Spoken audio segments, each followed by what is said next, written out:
Welcome back on commerce hurricanes. दोस्तों, जैसा आप जानते हैं हम फाइनेंशियल डिसीजन कर रहे हैं जिसमें हमने इन्वेस्टमेंट डिसीजन और डिविडेंड डिसीजन ऑलरेडी डिस्कस कर लिया है।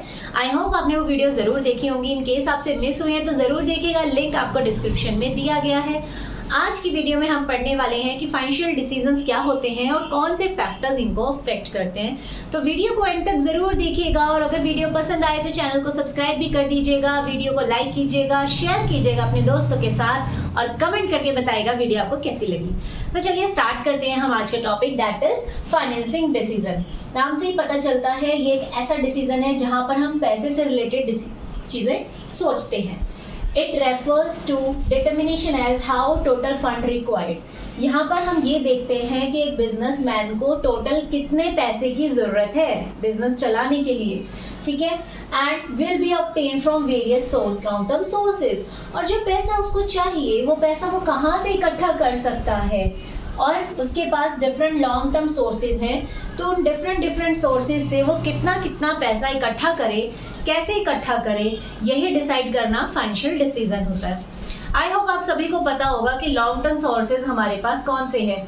जैसे कि अगर हमें मनी की रिक्वायरमेंट है तो हम इक्विटी शेयर्स के थ्रू पैसा ले सकते हैं, प्रेफरेंस शेयर्स के थ्रू ले सकते हैं, मार्केट से डिबेंचर्स ले सकते हैं, लोन ले सकते हैं, हमारे पास रिटेन्ड अर्निंग भी होती है, यानी जो पैसा हमने अपना प्रॉफिट का बचा के रखा होता है, ठीक है। ये हमारे डिफरेंट सोर्सेज हैं। अब एक बिजनेसमैन सिर्फ एक सोर्स से सारा मनी इकट्ठा नहीं कर सकता, क्योंकि सभी सोर्सेज की अपनी अपनी लिमिटेशंस हैं और अपने अपने एडवांटेजेस हैं। तो वो ध्यान में रखता है कि कौन सा लॉन्ग टर्म सोर्स उसके लिए ज़्यादा बेनिफिशियल है और किस लॉन्ग टर्म सोर्स से उसको ज़्यादा मनी एक्वायर करनी चाहिए और किस लॉन्ग टर्म सोर्स से मनी एक्वायर नहीं करनी चाहिए। अब ये डिसीजन बहुत इंपॉर्टेंट है, तो कुछ चीज़ों को ध्यान में रखकर लिया जाता है। तो कौन से ऐसे फैक्टर्स हैं जिनको ध्यान में रखते हुए डिसीजन लिया जाता है। First is cost. कॉस्ट का मतलब जो भी मनी आप मार्केट से एक्वायर कर रहे हैं ऑब्वियसली वो आपको फ्री ऑफ कॉस्ट तो नहीं मिलेगी। अगर आप प्रेफरेंस शेयर्स के थ्रू मनी ले रहे हैं तो उन पर आपको फिक्स्ड डिविडेंड देना पड़ेगा। अगर आप डिबेंचर्स या लोन्स उठा रहे हैं तो उस पर आपको फिक्स्ड इंटरेस्ट देना पड़ेगा, राइट। और इक्विटी शेयर होल्डर्स में भी अगर कोई ऐसे हैं जो प्रेफरेंस चाहते हैं कि हमें डिविडेंड रेगुलर मिले तो उनको भी आप रेगुलर डिविडेंड पे कर रहे होंगे, ठीक है।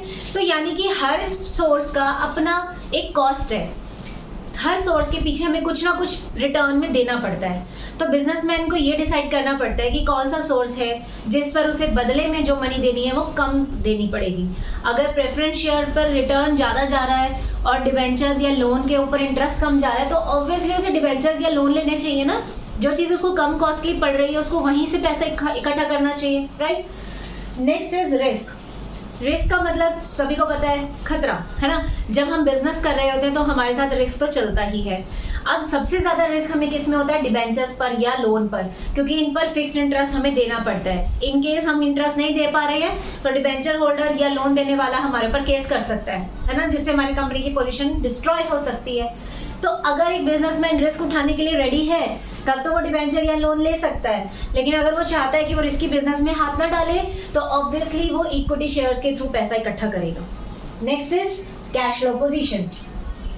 कैश फ्लो पोजीशन मतलब ये एक ऐसी स्टेटमेंट है जो आपके कैश के इनफ्लोज और आउटफ्लोज के बारे में बताती है।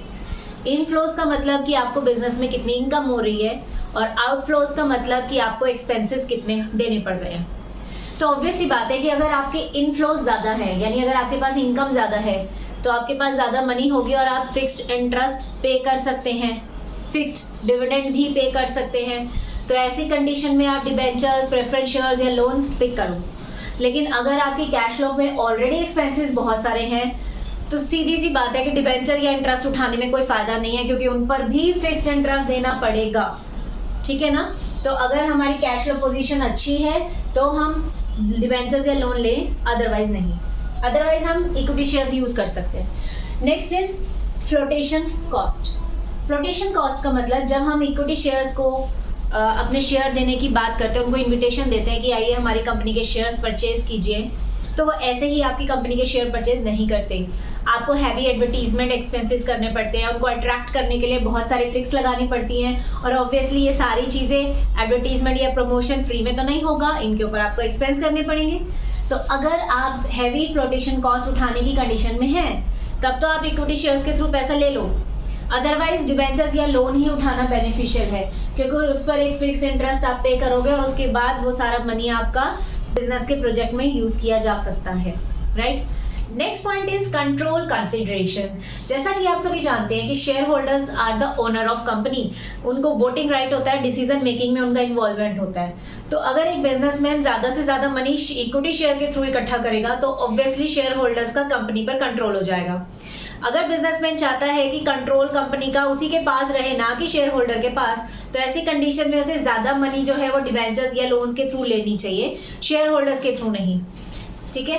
Next point is level of fixed operating cost. Fixed operating cost मतलब बिजनेस को रन करने के लिए हमें कुछ डे टू डे एक्सपेंसेस करने पड़ते हैं जिनको हम अवॉइड नहीं कर सकते, लाइक लाइटिंग का खर्चा, रेंट, सैलरी एटसेट्रा। तो अगर बिजनेस की ये खर्चे ऑलरेडी बहुत ज्यादा हैं तो ये एडवाइस किया जाता है कि कंपनी को डिबेंचर्स या लोन के थ्रू मनी इकट्ठी नहीं करनी चाहिए, क्योंकि इन पर फिर से फिक्स्ड इंटरेस्ट देना पड़ेगा और बिजनेस का एक्सपेंस बढ़ जाएगा। लेकिन अगर बिजनेस की कंडीशन अच्छी है, एक्सपेंसेस उनके कम है, तो वो डिबेंचर्स उठा सकते हैं। And last point is state of capital market. Capital market एक ऐसी मार्केट होती है जहां से हम लॉन्ग टर्म के लिए मनी इकट्ठा कर सकते हैं, ठीक है। अब कैपिटल मार्केट बेसिकली 2 टाइप से चलती है, बेयरिश मार्केट या बुलिश मार्केट। बुलिश मार्केट का मतलब जब मार्केट में बहुत ज्यादा प्रॉफिट्स हैं, डिमांड है, तो ऐसी कंडीशन में आप शेयर होल्डर्स के थ्रू मनी इकट्ठा कर सकते हैं।